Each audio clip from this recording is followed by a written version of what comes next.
नमस्कार दोस्तों। तो क्या राजस्थान में जादूगर के नाम से मशहूर या एक तरह से कहें जादूगर के बेटे अशोक गहलोत का जादू चल गया? क्या राजस्थान में अशोक गहलोत की सरकार बच गई? क्या राजस्थान में सचिन पायलट के बागी तेवर को अशोक गहलोत ने अपनी रणनीति से शिकस्त दे दी? या फिर सचिन पायलट अभी भी उनके तर्कश में तीर बाकी है? क्या सचिन पायलट के साथ इतने विधायक हैं कि आने वाले दिनों में अगर फ्लोर टेस्ट होता है तो तख्ता पलट जाए, जैसा कि आज बीजेपी ने मांग की है? अभी कुछ देर पहले बीजेपी आईटी सेल के मुखिया अमित मालवीय की तरफ से कहा गया कि सरकार अल्पमत में है, फ्लोर टेस्ट कराया जाए। सचिन पायलट ने अभी तक कुछ बात कही नहीं है। सचिन पायलट के साथ उनके समर्थक विधायक मानेसर में है, होटल में। उधर अशोक गहलोत की टीम ने, अशोक गहलोत ने 102 विधायकों के समर्थन का दावा किया है। तस्वीरें आप देख रहे हैं, यहां भी मैं तस्वीरें तब की दिखा रहा हूं जब अशोक गहलोत के घर पर विधायक जमा थे, मीडिया को जाने की इजाजत दी गई। तब तो दावा किया गया 107 110 का, लेकिन अब जो जानकारी आ रही है कि 102 विधायक अशोक गहलोत की तरफ से दावा किया जा रहा है उनके साथ हैं। उसके बाद इन विधायकों की तरफ से एक हस्ताक्षर करके एक रिजोल्यूशन पास किया गया, प्रस्ताव पारित किया गया और कहा गया कि हम अशोक गहलोत के साथ हैं और सरकार के साथ जो काम, सरकार के खिलाफ जो काम करेगा उनके खिलाफ कड़ी कार्रवाई होनी चाहिए। रिजोल्यूशन में यह भी कहा गया कि बीजेपी द्वारा लोकतंत्र खत्म करने की कोशिश हो रही है, 8 करोड़ जनता का अपमान है, और इसमें बहुत सारी बातें कही गई है और एक तरह से अशोक गहलोत के प्रति निष्ठा जताने की कोशिश की गई। उसके बाद अशोक गहलोत 4 बसों में अपने समर्थक विधायकों को लेकर एक होटल में, 5 स्टार होटल में चले गए, फेयरमाउंट होटल, और उसके बाद वहां उनके विधायक वहां हैं। यह पहले भी समय समय पर राजस्थान में होता रहा। अब एक तरफ अशोक गहलोत का दावा कि बहुमत उनके पास है, 102 उनके पास है, कहा जा रहा 88 कांग्रेस के, 10 निर्दलीय और 4 छोटी पार्टी जिसमें आरएलडी और सीपीएम शामिल है। दूसरी तरफ सचिन पायलट के 19 विधायकों, 18 विधायकों की गैर मौजूदगी, जो खबरें आ रही है, जो जानकारी और कुछ नाम आया है वो मैं बता दूं और साथ में आपको समझाने की कोशिश करूंगा कि अगर ये 18 विधायक सचिन के साथ हैं जो वहां नहीं गए थे, जिनके नाम हमारे पास हैं, अगर ये इतने ही विधायक हैं तो क्या अशोक गहलोत की सरकार अल्पमत में है? पहली बात। दूसरी बात, क्या सचिन पायलट सरकार को अल्पमत में बताते हुए, हालांकि कल सूत्रों की तरफ से, उनके सूत्रों ने ऐसा बताया, क्या मांग करेंगे कि फ्लोर टेस्ट हो? या कहा जा रहा है कि सचिन पायलट से कांग्रेस के कुछ वरिष्ठ नेता प्रियंका गांधी बात करने की कोशिश कर रही है, कोई फॉर्मूला निकाला जा रहा है, तरह तरह की बातें आ रही है। सचिन पायलट के हवाले से कुछ पत्रकार ऐसा भी कह रहे हैं कि उन्होंने इस बात से इनकार किया है कि किसी ने उनसे बात की है, ना उनकी बात राहुल गांधी से हुई है, ना उनकी बात प्रियंका गांधी से हुई है। दूसरी तरफ पत्रकारों का एक दस्ता है ये कह रहा है कि सचिन पायलट से सबकी बात हो रही है, कई वरिष्ठ नेताओं से संपर्क में हैं, फॉर्मूला दे रहे हैं। सचिन पायलट चाहते हैं कि प्रदेश अध्यक्ष का पद भी रहे, गृह या वित्त मंत्रालय में से कोई एक महकमा मिले, 4 उनके करीबी मंत्री हो। ऐसे कई तरह की बातों के बीच सबसे बड़ी बात, अगर अब तक जो दिख रहा है, अगर यही रहा तो एक गुंजाइश बचती है कि अशोक गहलोत की सरकार बनी रह जाए। कैसे? अब जो नाम मैं बता रहा हूं, थोड़ी देर आप धैर्य से सुनिए, बहुत सारे पर्सपेक्टिव, बहुत सारे एंगल। जो सूत्रों के मुताबिक जो बैठक में नहीं आए विधायक, राकेश पारेख, मुरारी लाल मीणा, जीआर खटाना, इंद्राज गुर्जर, गजेंद्र सिंह शेखावत, हरीश मीणा, दीपेंद्र सिंह शेखावत, भंवरलाल शर्मा, इंदिरा मीणा, विजेंद्र ओला, हेमाराम चौधरी, ये सब, मुकेश भाकर, रामनिवास गावड़िया, ये सब वो विधायक हैं जो विधायक इसमें शामिल नहीं हुए, इस विधायक दल की बैठक। कांग्रेस हाईकमान की तरफ से अगर देखें तो आधी रात को जो पार्टी के प्रभारी हैं, उन्होंने, अविनाश पांडे ने साफ संकेत इस बार दे दिए थे कि जो इस बैठक में नहीं आएंगे उन्हें बाहर जाना पड़ेगा, चाहे वो सचिन पायलट क्यों न हो। तो एक तरह से देखें तो पार्टी ने स्टैंड ले लिया अशोक गहलोत के साथ, किसी भी कीमत पर अशोक गहलोत का साथ छोड़ने की स्थिति में पार्टी नहीं है। ये पार्टी ने साफ साफ संकेत रात में ही दे दिया। ये बहुत बड़ी बात है। और तभी ऐसा हुआ कि सुरजेवाला ने प्रेस कॉन्फ्रेंस की, जिसमें अविनाश पांडे और अजय माकन जो केंद्र की तरफ से भेजे गए वो थे। तो सवाल उठता है अशोक गहलोत के साथ पूरी पार्टी का खड़ा हो जाना, उसके बाद सचिन पायलट का अभी भी बागी तेवर कायम रहना, सचिन पायलट के 18 विधायकों का वहां नहीं पहुंचना, फिर सचिन पायलट की तरफ से यह कहना कि हमसे किसी की बात नहीं हो रही है, फिर बीजेपी की तरफ से यह फ्लोर टेस्ट की मांग। ये कहानी क्या कहती है? उससे पहले बता दें कि अगर 18 विधायक ही हैं, जो लिस्ट मेरे पास है, अगर ये नंबर बढ़ता है, अगर ये 25 से 30 के बीच जाता है, जिसका दावा सचिन पायलट कर रहे हैं, तो कहानी पलट सकती है। लेकिन उसके बाद सचिन पायलट बार बार एक बात और कह रहे हैं कि मैं बीजेपी के साथ नहीं जाऊंगा। कल रात भी उन्होंने एक दो पत्रकारों को कहा, आज सुबह भी कहा कई लोगों को कि मैं बीजेपी के साथ किसी सूरत में नहीं जा रहा हूं। तो सवाल उठता है सरकार गिराकर सचिन पायलट अगर उनसे सरकार गिर जाती है तो क्या करेंगे? अभी की स्थिति में अशोक गहलोत मजबूत दिख रहे हैं। अभी की स्थिति में अशोक गहलोत की सरकार बचती दिख रही है। आने वाले घंटों में अगर कुछ तस्वीर बदलती है तो बताऊंगा। अभी कैसे कि मान लीजिए अगर 18 विधायकों का साथ सचिन पायलट के साथ है, होगा क्या? इनको पार्टी विरोधी गतिविधि में पार्टी से इस्तीफा देना पड़ेगा, क्योंकि आप जानते हैं दल बदल कानून 2/3 बहुमत होता है, 2/3 संख्या होती है, तभी आप पार्टी तोड़ सकते हैं। तो 18 विधायक अगर सचिन के साथ हैं और 18 विधायकों का अगर इस्तीफा होता है तो अभी जो सदन का जो संख्या बल है वो 200 है, वो 18 माइनस करेंगे, घटकर 182 होगा। तो बहुमत के लिए चाहिए 92, अभी बहुमत के लिए चाहिए 101, दावा है गहलोत का 102 का, तब हो जाएगा 92, क्योंकि 18 को इस्तीफा देना पड़ेगा, जैसे महाराष्ट्र में हुआ था 22 विधायकों का। अब उसके बाद देखिए कांग्रेस, चूंकि ये 18 विधायक सीधे कांग्रेस में से कमेंगे, कांग्रेस के हैं 107, 18 माइनस कर दीजिए उसमें से, तो कांग्रेस के बच जाएंगे 89। हाँ, 89 बच जाएंगे कांग्रेस के।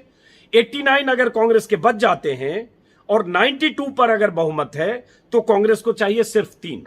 कहा जा रहा है कि 10 निर्दलीय कांग्रेस के साथ हैं। अगर उनमें से 3-4 फिर बीजेपी के साथ चले गए तो भी एज पर भले होगी, लेकिन सरकार बच सकती है। एक स्थिति बनती है। दूसरी स्थिति बीजेपी पर जाते हैं, 72 बीजेपी के साथ हैं, बीजेपी के विधायक हैं, 3 उसमें छोटी पार्टी उनके साथ है, तो 75। बीजेपी अगर बहुमत पाना चाहती है तो 92 चाहिए। 92 में 75 के बाद उसको चाहिए 17 विधायक। क्या 17 विधायक बीजेपी के साथ आएंगे? कहां से आएंगे? तो नंबर पूरा होता नहीं दिख रहा है। अब उसके बाद एक ही स्थिति है कि 30 इस्तीफा दे दें सचिन पायलट के साथ, जिसकी गुंजाइश बिल्कुल नहीं है। जो तस्वीर वहां दिख रही है, जितने लोग वहां दिख रहे हैं, 30 विधायक तो नहीं है। 30 इस्तीफा देंगे तब तस्वीर बदल सकती है, हालांकि तब भी मुश्किल होगी, लेकिन 30 दिख नहीं रहा है। वो 24-25 बोल रहे हैं, 18 नहीं पहुंचे हैं। तो 18 से 24 के बीच का आंकड़ा अगर है तो अशोक गहलोत की सरकार बचती दिख रही है। मैंने ट्विटर पर लगातार सुबह से लिखा है कि यह स्थिति है जिससे लग रहा है। अब बात आती है कि सचिन पायलट क्या कह रहे हैं। पार्टी किसी सूरत में उन्हें मनाना चाहती है, लेकिन अशोक गहलोत को हटाने की कीमत पर नहीं, अशोक गहलोत को नीचा दिखाकर पायलट को ऊंचा उठाकर उस कीमत पर नहीं। यह संदेश तो रात में ही दे दिए गए थे, 2:30 बजे रात को, जब अविनाश पांडे ने साफ साफ कह दिया कि जो विधायक दल की बैठक में नहीं आएंगे उन्हें पार्टी से बाहर जाना पड़ेगा। और उसके बाद हुआ भी, पार्टी मुख्यालय से सचिन पायलट का पोस्टर बैनर हटा लिया गया। अब एक बात देखिए कि चल कहां से रहा और कैसे रहा है, और यह तनातनी की स्थिति कितनी खराब है। एक बात और बताएं कि अगर यह सरकार बच जाती है 102 के नंबर पर, तब भी आने वाले समय में मुश्किल हो सकती है, चुनौतीपूर्ण स्थिति जरूर होगी। लेकिन क्या वो विधायक, सरकार अशोक गहलोत की बची रह जाए, उस स्थिति में भी वो इस्तीफा देकर पैदल होना चाहेंगे क्या? कि वो इस्तीफा भी दे दें, 3.5 साल अशोक गहलोत सरकार भी चलाएं, फिर वो 3.5 साल उनको हासिल क्या होगा?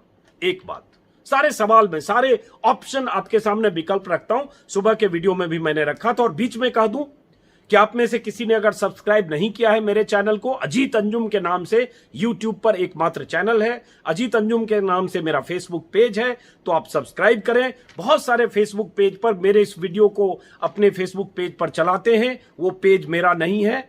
कुछ शुभचिंतक हो सकते हैं, लेकिन आप हमारे YouTube चैनल को जो अजीत अंजुम के नाम से उसको सब्सक्राइब करें, मुझे अच्छा लगेगा। आगे बढ़ते हैं। अब स्थिति क्या है? क्या सचिन पायलट पार्टी से इस्तीफा देकर बीजेपी के साथ जाएंगे? और अगर बीजेपी के साथ जाएंगे तो सूबे में उन्हें क्या हासिल हो सकता है? वहां वसुंधरा राजे सिंधिया मुख्यमंत्री की दावेदार है। 72 जो विधायक हैं उसमें किसी भी सूरत में 50 से 60 विधायक उनके साथ है, 50 तो हैं। वसुंधरा राजे अपनी दावेदारी किसी सूरत में नहीं छोड़ेंगी। वसुंधरा राजे अगर दावेदारी नहीं छोड़ेंगी तो सचिन पायलट को वहां क्या हासिल होगा? यही उप मुख्यमंत्री का पद। प्रदेश अध्यक्ष मुश्किल है कि बीजेपी बाहर से आने वाले किसी नेता को अपने संगठन में संगठन के प्रदेश अध्यक्ष की जिम्मेदारी दे। तो सचिन पायलट को वहां क्या मिलेगा, यह सवाल है। और क्या पाने के लिए सचिन पायलट वहां जाएंगे, यह सवाल है। दूसरी बात, सचिन पायलट की दशकों की पारिवारिक विचारधारा, जो उनके पिता राजेश पायलट भी थे, दोनों लोग ये जो तो पार्टी छोड़कर गए कांग्रेस, ज्योतिरादित्य सिंधिया, उनके पिता ताम्र माधवराव सिंधिया, हालांकि एक बार उनका रिश्ता बीजेपी से शुरुआती दिनों में था, लेकिन उसके बाद कांग्रेस में रहे, चूंकि उनकी मां बीजेपी में रही हैं। और उसके बाद बीच में उन्होंने पार्टी भी छोड़ी जब 90 के दशक में, लेकिन उन्होंने मध्य प्रदेश विकास पार्टी, अगर मुझे याद आ रहा है, उन्होंने बनाई थी कुछ सालों के लिए, फिर वापस आए। लेकिन वो लोग बीजेपी के साथ नहीं गए। अब सवाल उठता है, क्या वैचारिक तौर पर सचिन पायलट अब तक जो राजनीति करते रहे उसको छोड़कर बीजेपी के पाले में जाएंगे क्या? अब वो सचिन पायलट कह रहे हैं कि मेरे लिए आत्मसम्मान की लड़ाई है, क्योंकि जिस ढंग से उन्होंने 2013 में, यह सच भी है, युवा नेता हैं, एक चेहरा है, पढ़े लिखे शख्स है। एक समय में 2004, 5, 6 में देश में जो 8-10 युवा नेताओं की गिनती होती थी कांग्रेस खेमे में, मिलिंद देवड़ा, सचिन पायलट, जितिन प्रसाद, भंवर जितेंद्र सिंह, ज्योतिरादित्य सिंधिया, ये सब युवा चेहरे थे। उसमें से कई पहली बार चुनकर आए थे 2004 में। तो उस समय माना जाता था कि ये सारे लोग राहुल गांधी के करीबी हैं। लेकिन आज सचिन पायलट कह रहे हैं कि बीते 2-3 सालों से, खासतौर से 1.5 सालों से, राहुल गांधी और कांग्रेस हाईकमान से उनकी दूरी है।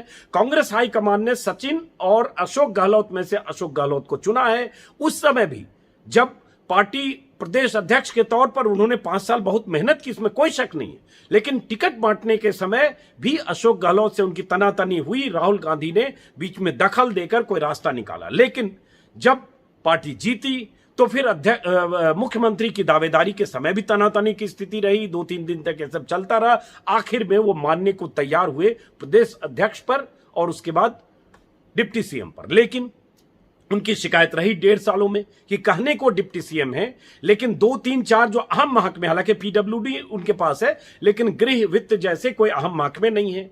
उनकी कोई हैसियत सरकार में नहीं है। बड़ी मीटिंग्स में उन्हें बुलाया नहीं जाता है। संगठन के अलावा, संगठन तो चूंकि प्रदेश अध्यक्ष हैं, लेकिन उनके संगठन के लोगों को अगर सरकार में कोई तवज्जो चाहते हैं वो नहीं दिया जाता है।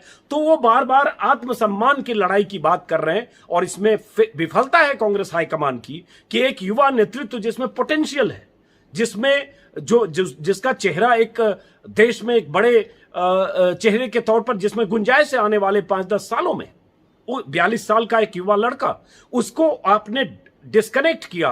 और अशोक गहलोत, और उसमें अगर चुनकर अशोक गहलोत को चुना, यहां तक चलिए ठीक है, लेकिन सचिन पायलट डिसग्रंटल क्यों हुए, ये एक सवाल है। अब दूसरा सवाल है, सारे सवाल में स्थितियां आपके सामने रख रहा हूं। बहुत सारे लोग कह रहे हैं कि युवा versus senior, old versus youth में अशोक गहलोत को किनारे करना चाहिए कांग्रेस हाईकमान को, और सचिन पायलट को बिठाना चाहिए, और इससे फ्यूचरिस्टिक राजनीति होगी। कहने सुनने में ये ठीक है, अच्छा भी है, होना चाहिए। अगर ऐसा दिखता है भविष्य के लिए, अगर कांग्रेस को लड़ाई लड़नी है तो यूथ को, युवा को आगे लाना होगा। लेकिन अगर नंबर ये है, जो नंबर आज दिख रहा है कि 100 से ज्यादा विधायक अगर अशोक गहलोत के साथ हैं, तो आप बताइए कि जिसके साथ 100 से ज्यादा विधायक हो, वो क्यों कर पीछे चला जाएगा?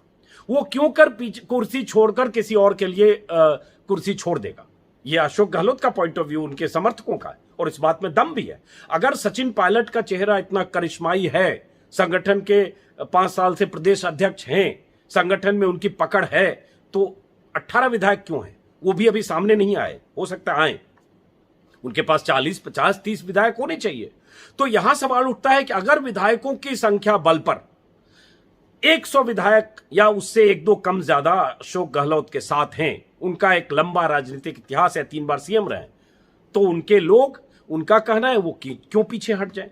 तो ये दोनों तरफ की पोस्टरिंग है, दावेदारी है, झगड़ा है। इस बीच एक कहानी ये है जो सुबह भी मैंने आपको बताया था, आप जानते होंगे, सारा सचिन पायलट अब लिखती है नाम, वैसे सारा अब्दुल्ला है जो उमर अब्दुल्ला की बहन है, फारूक अब्दुल्ला की बेटी है, सचिन पायलट की पत्नी है। कल उन्होंने ट्वीट किया था जिसमें लिखा था, हिंदी में मैं बता रहा हूं, अंग्रेजी में लिखा था, बड़े बड़े जादूगरों के पसीने छूट जाते हैं जब हम दिल्ली का रुख करते हैं। अब ये जब कह रही थी बड़े बड़े जादूगरों के पसीने छूट जाते हैं जब हम दिल्ली का रुख करते हैं, तो जाहिर है सीधा सीधा अशोक गहलोत पर सारा सचिन पायलट ने हमला किया, क्योंकि अशोक गहलोत जादूगर के तौर पर बहुत सारे लोग उनका जिक्र करते हैं, कई बार सवाल भी पूछ देते हैं जादू चलेगा क्या, वो कहते हैं कि जादू चल रहा है, लोगों को नहीं दिख रहा है। अब अशोक गहलोत की छोटी सी कहानी ये है कि अशोक गहलोत के जो पिता थे लक्ष्मण सिंह, जोधपुर में उनकी अशोक गहलोत की पैदाइश है, जोधपुर के रहने वाले हैं, उनके पिता लक्ष्मण सिंह अच्छे खासे जादूगर थे और देश में घूम घूम कर जादू दिखाते थे। और उस समय छोटे जब थे अशोक गहलोत, अपने पिता के साथ जादू दिखाने ये भी स्टेज पर जाते थे, तो थोड़ा बहुत जादू इन्हें भी आता है। कहा यह भी जाता है कि जब इंदिरा गांधी प्रधानमंत्री थी और ये इंदिरा गांधी की कैबिनेट में डिप्टी मिनिस्टर थे, उस समय डिप्टी मिनिस्टर भी हुआ करता था जो बाद में हट गया, पहले deputy minister, state minister, cabinet minister, ऐसे 4 मिनिस्ट्री का ये था। अब वो और इंडिपेंडेंट चार्ज एक अलग था, स्वतंत्र प्रभार राज्य मंत्री, मतलब 4 लेयर था, अब 3 लेयर हो गया।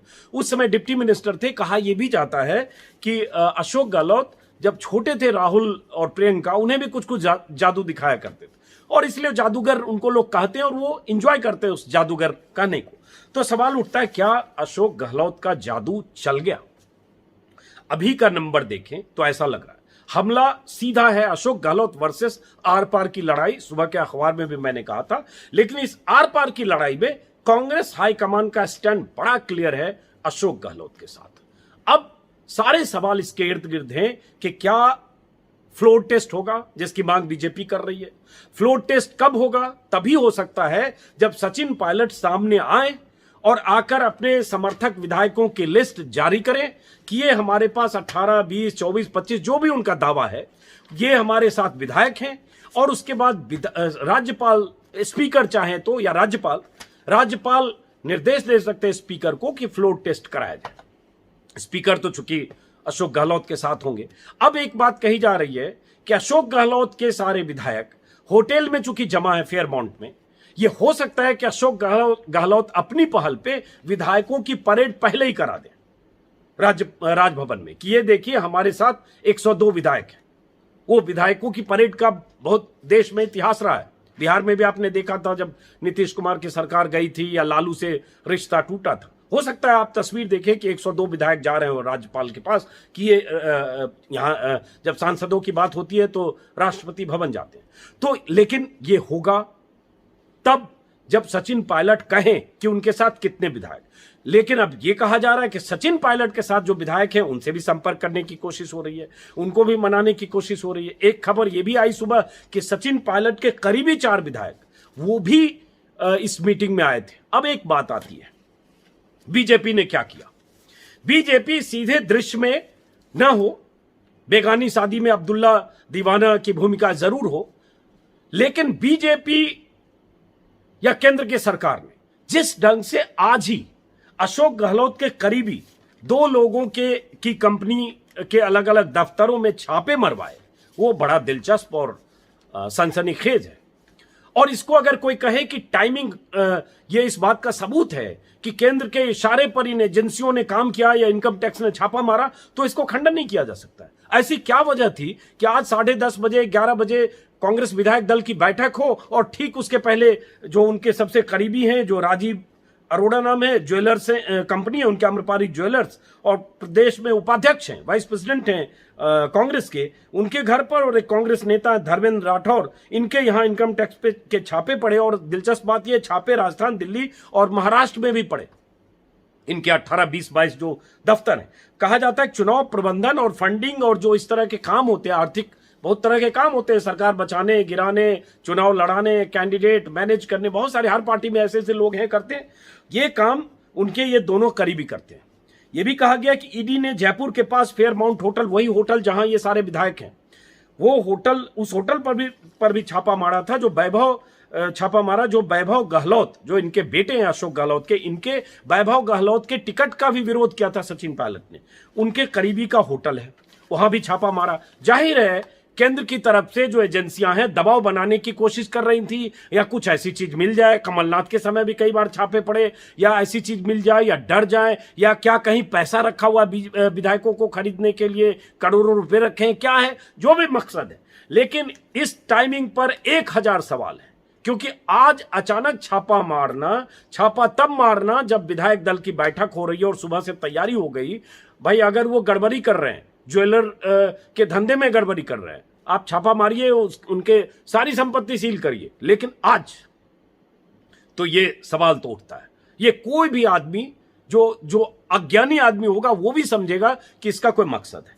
तो एक बात इसी को लेकर सुरजेवाला ने कहा भी कि ये फ्रंटल ऑर्गेनाइजेशन है बीजेपी के। सुरजेवाला ने सुबह कहा था प्रेस कॉन्फ्रेंस में कि बीजेपी के 3 फ्रंटल ऑर्गेनाइजेशन है, जिसमें इनकम टैक्स है, ईडी और सीबीआई है। थोड़ा दिलचस्प अंदाज में उन्होंने कहा कि एक फ्रंटल ऑर्गेनाइजेशन इनकम टैक्स आगे आ चुकी है, ईडी और सीबीआई भी कभी भी एंट्री उनकी हो सकती है। जब भी प्रजातंत्र की हत्या करनी होती है, तीनों अग्रिम विभाग, जो अग्रिम विभाग है बीजेपी का, आगे आ जाती है। ये तीनों विभाग फिर आ गए। मोदी और शाह ने आयकर की रेड कराई, ये उनका पॉलिटिकल स्टेटमेंट है।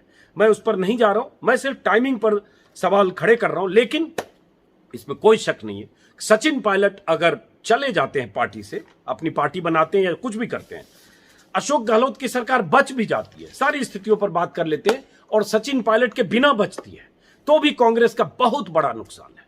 क्योंकि एक युवा नेता जो आने वाले 20-30 सालों तक कांग्रेस के लिए एक मजबूत शक्ति केंद्र हो सकता था, जनता को एकजुट करने वाला हो सकता था, एक फ्यूचरिस्टिक लीडर हो सकता था, वो पार्टी से अलग जा रहा है। एक बात और, अगर वो बीजेपी में चले जाते हैं तो फिर सचिन पायलट पे भी 100 सवाल है कि आपने अब तक राजनीति, जो ज्योतिरादित्य सिंधिया के लिए कहा गया कि इसका मतलब आपको सिर्फ सत्ता चाहिए, आपको कुर्सी चाहिए, आपको मुख्यमंत्री का पद चाहिए। अगर आप वैचारिक लड़ाई लड़ रहे हैं, अगर आप आत्मसम्मान की लड़ाई लड़ रहे हैं, तो वो लड़ाई आप लड़िए। हालांकि तर्क उसमें दिया जा सकता है, दिया जा रहा है कि आपके पास पार्टी अध्यक्ष है प्रदेश का और डिप्टी सीएम है, लेकिन आपके पास अधिकार नहीं है, जो आपका कहना है, तो आप लड़िए। लेकिन वो लड़ाई क्या बीजेपी में अगर आप चले जाते हैं, उस पार्टी में जिसके खिलाफ आप लड़ाई, आप और आपके पिताजी दोनों लड़ते रहे, तो भी क्या कहा जाएगा कि आप आत्मसम्मान की लड़ाई लड़ रहे हैं? नहीं, तब वो लड़ाई कुर्सी की लड़ाई होगी। आत्मसम्मान की लड़ाई ये हो सकती है कि आपको अशोक गहलोत के राज में आपके आत्मसम्मान पर चोट पड़ी, जो तमाम कहानियां इस बात की तरफ इशारा करती है, आपकी तरफ से कही गई कहानियां सचिन पायलट की तरफ से, तो अलग पार्टी बना सकते हैं। और ये खबरें भी है कि सचिन पायलट मुमकिन है कि अलग पार्टी बना लें और अलग पार्टी बनाकर और उसके बाद अपनी राजनीति करें। तो ऐसे सारे जितने कॉम्बिनेशन हैं मैंने आपको बताए, लेकिन आखिर में यही है कि अभी तक की स्थिति के हिसाब से सरकार बचती हुई दिख रही है। और अगर सरकार बच जाती है, तो अशोक गहलोत जादूगर साबित हो जाएंगे। तमाम एडवर्स सिचुएशन, बीजेपी पीछे, इनकम टैक्स के छापे, ईडी और सीबीआई का डर, शाह और मोदी की ताकत, जिस ढंग से सरकार को डिस्टेबलाइज बीजेपी की विनिंग मशीन और ये डेडली कॉम्बिनेशन करती है, जो अलग अलग राज्यों में उसकी हम मिसाल देख चुके हैं, उसके बाद भी अशोक गहलोत अगर 100 का नंबर पूरा रखते हैं, सदन के फ्लोर पर बहुमत साबित कर देते हैं, तो राजनीतिक तौर पर मानना पड़ेगा कि गजब चुनाव प्रबंधन और गजब फ्लोर प्रबंधन उनका है, और विधायकों पर उनकी गजब पकड़ है। क्योंकि अगर कुछ विधायकों को देने की बात होगी तो अशोक गहलोत से ज्यादा विकल्प किसी और के पास है। अब एक बात, यह हुआ क्यों, खत्म करने से पहले आपको पता होगा कि बात वहीं से शुरू हुई थी जब एक चिट्ठी मिली थी सचिन पायलट को, और हालांकि वो चिट्ठी अशोक गहलोत को गई, एक दो और मंत्रियों को गई, मुख्य सचेतक को गई। वो चिट्ठी स्पेशल ऑपरेशन ग्रुप की तरफ से जो जांच कर रही थी कि सूबे में सरकार गिराने की कोशिश की जा रही है। 2 बीजेपी के स्थानीय नेता पकड़े गए थे, उन दोनों के कॉल रिकॉर्ड किए गए थे और उसके आधार पर अशोक गहलोत ने जांच के आदेश दिए होंगे, क्योंकि गृह मंत्रालय उनके पास है, पुलिस उनके पास है। और उसके बाद वो चिट्ठी सचिन पायलट के पास गई थी और वहां से नाराजगी ज्यादा बढ़ी थी कि डिप्टी सीएम होते हुए मुझसे पूछताछ के लिए कहा जा रहा है और उसमें राष्ट्रद्रोह का मामला की धाराएं भी लगाई गई थी। 124A 120B कॉन्स्पिरेसी तो है, 124A भी लगाई गई। इससे नाराजगी सचिन पायलट की है, जो वाजिब है कि डिप्टी सीएम को भी आप नोटिस भेज रहे हैं। अब आप तर्क दे सकते हैं कि हमने अपने लिए भी, हमारे लिए भी नोटिस है, लेकिन वो तो आपके अधीन है पुलिस, इसलिए दोनों नोटिस में फर्क है। बात की जा सकती थी दोनों नेताओं की आपस में बात हो सकती थी, लेकिन दुर्भाग्यपूर्ण स्थिति है कि 2 वरिष्ठ नेता, एक नंबर 1, एक नंबर 2, दोनों के बीच बातचीत नहीं हो रही। सचिन पायलट की शिकायत यह भी है कि कांग्रेस हाईकमान भी उनकी नहीं सुनता है, कांग्रेस हाईकमान से उनकी बात नहीं हो रही है। तो इसके लिए कांग्रेस को भी सोचना पड़ेगा। वो कांग्रेस पार्टी जो राज्यों से बेदखल होते हुए 52 सीट पर अटकी है, वो कांग्रेस पार्टी जिसकी 400 से ज्यादा सीटें और 2 दर्जन राज्यों में सरकारें रही हैं, मुश्किल से राजस्थान और छत्तीसगढ़ में तो चलिए ठीक ठाक है, राजस्थान और इसमें सरकार बनी एमपी में तो चली गई, और अगर यहां भी चली जाती है तो इसके लिए कांग्रेस पार्टी की भी जिम्मेदारी होगी। और एक आखिर में वो तस्वीर, जो तस्वीर शुरू में मैं दिखाना चाहता था, भूल गया, जो बहुत दिलचस्प तस्वीर है 2018 के दिसंबर की, 13-14 दिसंबर की एक तस्वीर में राहुल गांधी, कमलनाथ और ज्योतिरादित्य सिंधिया, और दूसरी तस्वीर में राहुल गांधी, सचिन पायलट और अशोक गहलोत।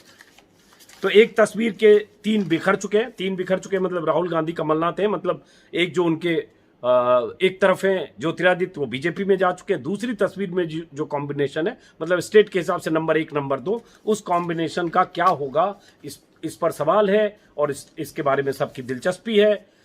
पायलट की नाराजगी की बहुत सारी वजह हैं, उस पर दूसरे वीडियो में भी मैं बात कर चुका। अब केंद्र और केंद्रीय नेतृत्व और हाईकमान की जिम्मेदारी है कि पायलट को मनाएं, बात करें। क्या कोई समझौते के फॉर्मूले होते हैं, या पायलट क्या दिल्ली की राजनीति में आ जाते हैं?